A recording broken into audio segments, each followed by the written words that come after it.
이제는 대한민국 음식이 전 세계에서 확실한 인기를 끌고 있다는 사실에 의문을 가지고 있는 사람들은 없을 겁니다.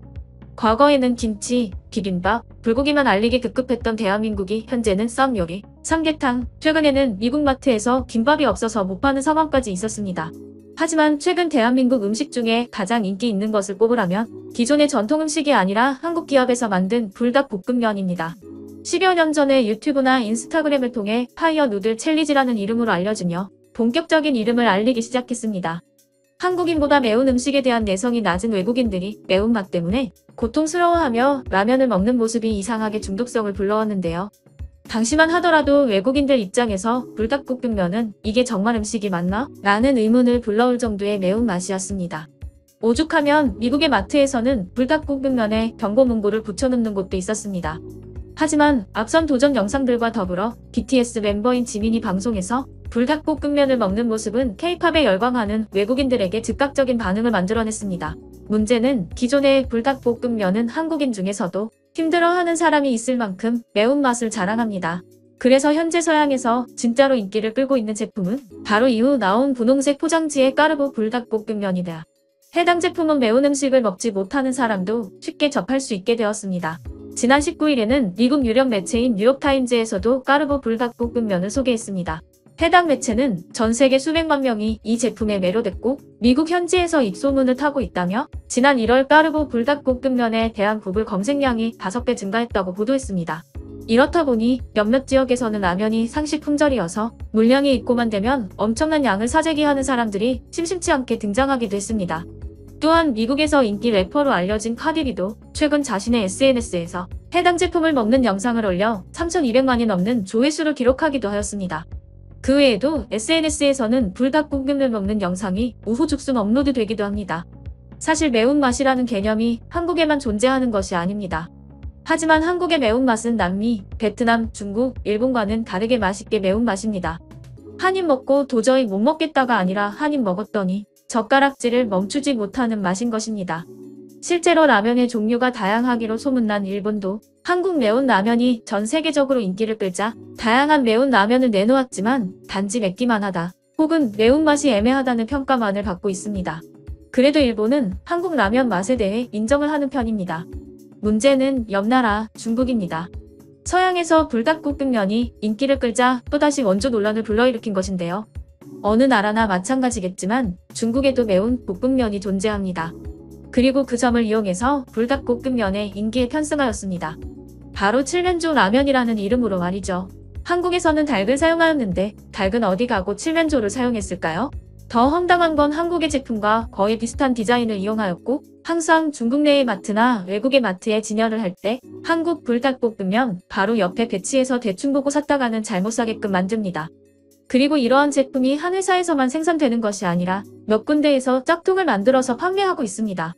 마치 한국에서 만든 것처럼 보이기 위해서 어설픈 한글까지 넣었다는 것이 더 어이가 없습니다. 심지어는 아예 포장지의 모든 면을 똑같이 만든 짝퉁도 존재합니다. 오죽하면 중국의 짝퉁과 한국의 진짜 불닭볶음면을 구별하는 방법에 대한 영상들도 엄청나게 많습니다. 辨别假的三阳火鸡面。第一呢，咱们先看一下它的品名，这里辣鸡肉味拌面、油炸方便面，假的呢可能会直接写方便面。第二啊，咱们看一下这里的生产日期，后面有一个码，能扫出来的是真的，扫不出的就是假的。三呢，咱们反过来看一下这里的营养成分表，看一下能量这一条2370千焦。其余的是假的。第四，咱们再看一下空白区域是有一个6边形的防伪标识啊，如果没有的话是假的。第五，最后呢，咱们看一下它的条形码880开头的就是韩国的，其余的都是假的。你还不如买咱们国产的火鸡面呢。其实味道呢和三养的也差不多，但是不知道为什么这么多人喜欢吃三养的。但是国产火鸡面的价格呢就便宜了很多。要你吃哪个？昨天晚上火鸡面断货了。然后今天上午等了一个上午都没有等来，到现在下午3点多了，终于把火鸡面送来了。这边是10件三养火鸡面，今天正好教大家看一下如何识别这个真假的三养火鸡面。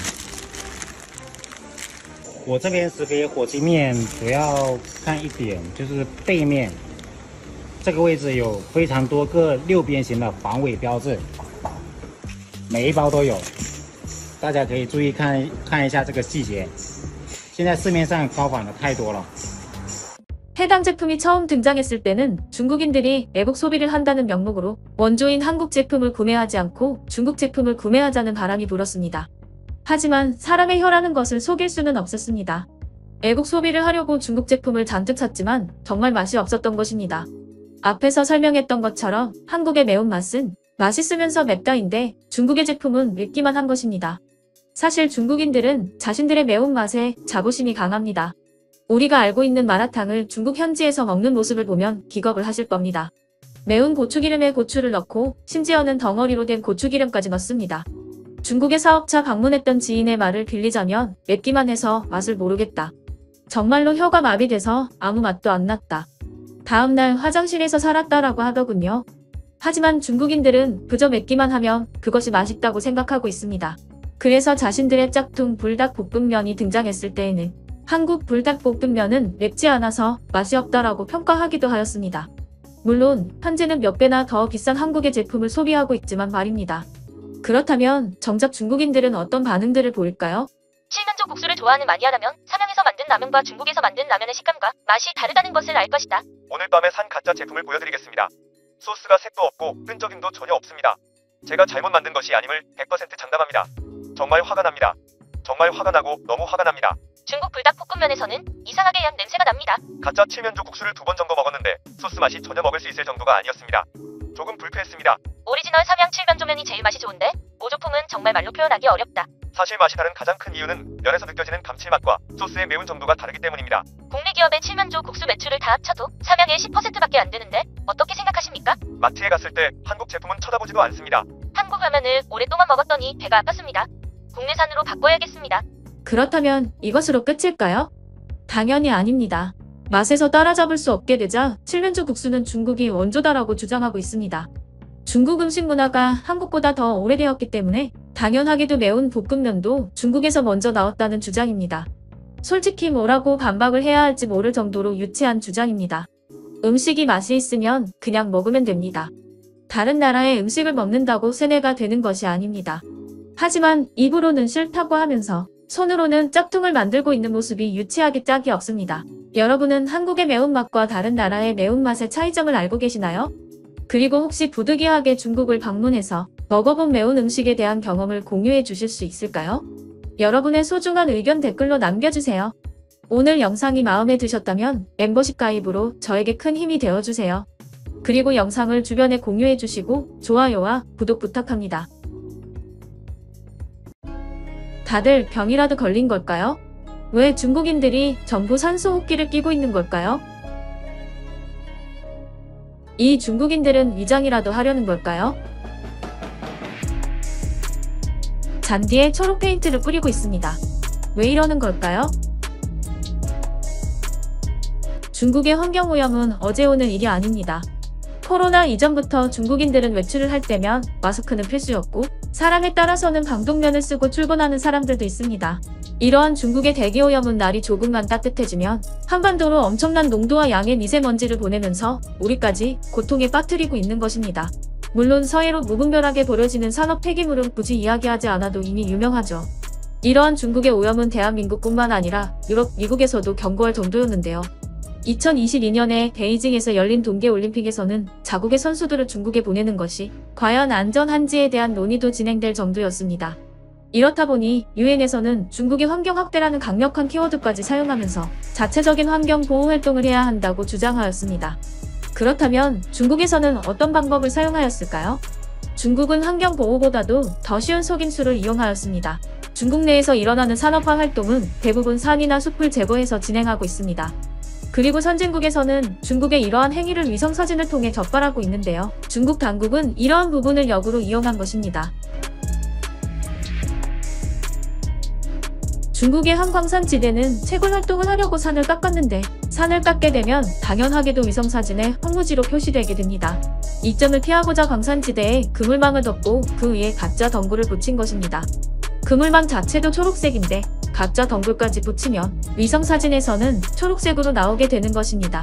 또한 그 외에도 숲을 개간해서 논이나 밭으로 만들고 이 부분도 여전히 숲으로 보이게 하려고 가짜 나무를 심는 행위를 하고 있습니다. 웃긴 점은 이러한 행위가 얼마나 일상적인지 같은 중국인들끼리도 속이고 있습니다. 실제로 중국의 한 골프장은 산을 개간하고 환경가를 속이기 위해서 가짜 나무를 땅에 심어서 감시망을 피했습니다. 近日，云南昆明滇池东岸一高尔夫球场侵占滇池一级保护区，相关单位弄虚作假，将树枝插入浅层表土，冒充植树，被中央环保督察组现场打假，要求管委会书记单手拔树。滇池东岸将树枝插入浅层表土，冒充植树，虚假整改。4月14日，督察组现场检查时发现问题。 실제로 현장에 출동한 단속반이 가짜 나무를 한 손으로 쉽게 뽑아듭니다. 하지만 이러한 방식보다 더 쉬운 방식이 있습니다. 바로 초록색으로 칠해버리는 것입니다. 미국이나 유럽에서는 잔디에 씨를 쉽게 뿌리기 위해서 이런 방식을 사용합니다. 하지만 지금 보여드리는 중국은 정말로 초록색 페인트를 뿌리고 있는 것입니다. 황무지의 흙에 초록색 페인트를 뿌려서 위성사진이나 항공사진으로 봤을 때 마치 나무가 심어져 있는 것처럼 보이게 하려는 것입니다.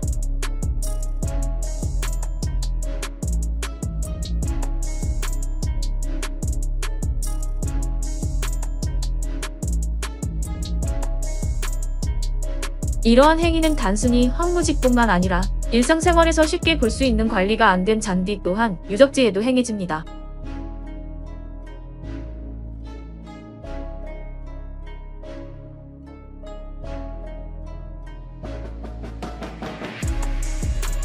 살수차까지 이용해서 광범위하게 초록색 페인트를 뿌리고 있습니다. 이 페인트는 빗물에 조금씩 지하수에 스며들기도 합니다. 그리고 페인트가 뿌려진 잔디는 이렇게 됩니다.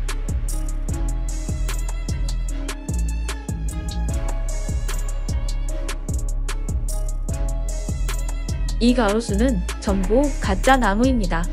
단지 항공사진을 속이기 위해서 심어놓은 나무입니다. 정말로 그런 이유로 만들어졌기 때문에 품질은 형편없습니다. 이외에도 판매되는 채소를 싱싱하게 보이려고 색소를 입히는 건 이미 수십 년 전부터 해오던 행동이기도 합니다.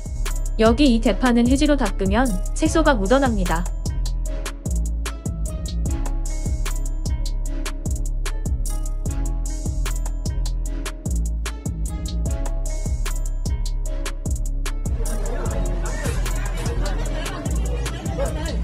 아마도 이 행동은 채소를 신선하게 유지하려는 중국인들만의 기법인 듯합니다.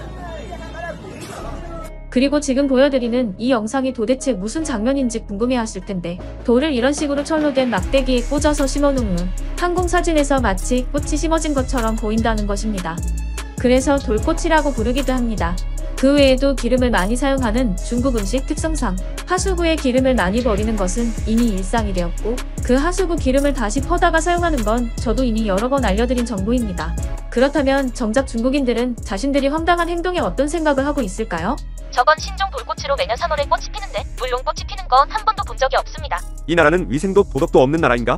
전 세계가 그들을 싫어하는 것도 당연하다. 그런 사람도 많고 그런 일이 많고 전국 어디에서나 흔히 볼 수 있는 일입니다. 많은 나무를 옮기면 죽게 되니 인력과 돈이 낭비되는 셈이다. 나무를 심고 끝나는 것이 아니라 유지기간이 있다는 것이 현실인데 나무가 죽어서 제거하고 구멍이 생기는 것보다는 낫다. 가짜 나무를 심는 것은 정상적인 것 같아요. 환경을 아름답게 가꾸는 것이니 괜찮습니다. 죽은 나무보다는 좋습니다. 비록 나무가 살아있지는 않지만 보기에는 멋있으니 괜찮다. 어쩌면 누군가가 저런 방에서 머리를 감았을 수도 있습니다. 미국이 곧 개발도상국이 될 것이기 때문에 쓰레기들은 모두 미국으로 보내십시오. 안타깝게도 중국인만이 환경 보호에 대해 진지한 태도를 보이고 있습니다. 대부분의 나라는 그저 보호만을 외치는 것 같습니다. 중국이라는 나라는 왜곡되지 않았기 때문에 항상 세계와 조화를 이루지 못하고 있습니다. 하지만 가끔 중국인들이 한반도의 미세먼지가 자신들 때문에 일어난 게 아니라고 말하기도 합니다. 사실 이들이 이렇게 말하는 이유가 존재합니다. 그 이유는 중국인들이 많이 사는 대도시에는 심각한 대기질을 어느 정도 원상복구하기 위해서 도시에 이러한 차량이 계속해서 돌아다니고 있는데요.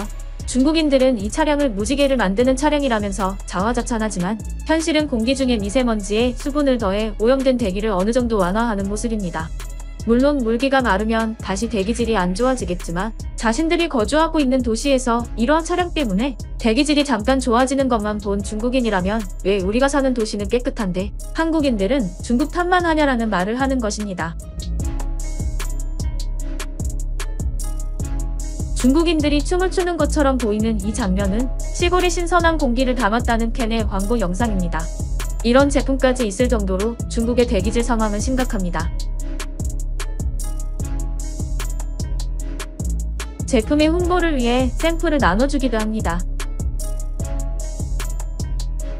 이 어이없는 장면은 신선한 공기를 구입해서 흡입하고 있는 중국인들의 모습입니다.